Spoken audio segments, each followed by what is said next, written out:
Gachagua na akumithitie mutongoria wa azimio la umoja Raila odinga ni ukoro okirire ambassador wa bururi wa Amerika niwe whitman Akiaria igongonaini ria kuhingwo gwa kigomano kia ugai wa mahinya muciini wa Eldoret. Gachagua ni athigatite mwahu wa azimio gwitikira ati nimakorirwo makihotwo thiini wa ithurano iria ciari kwa mwaka muhetuku na uwo matige thirikari irute wira wayo. Now my duty to declare the 8th devolution conference and the 1st biennial conference officially closed. Asanteni sana. Maybe niseme tu jambo moja. You know, in this country, I am known to speak the truth. And you know, many people have a problem with the truth. Many people.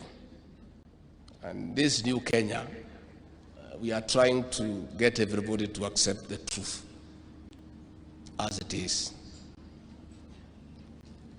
The unprovoked and unwarranted attack on the U.S. ambassador to Kenya, Whitman, is as a result of people being allergic to the truth and the reality.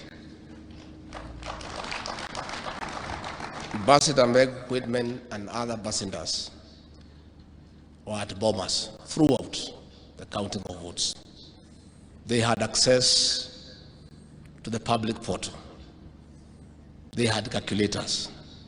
They are educated. And they have done some bit of mathematics. They added the numbers, they observed, and they were clear that the election was won fair and square, and it was open, democratic, and meets the best international standards. What the ambassador is saying is that is the truth.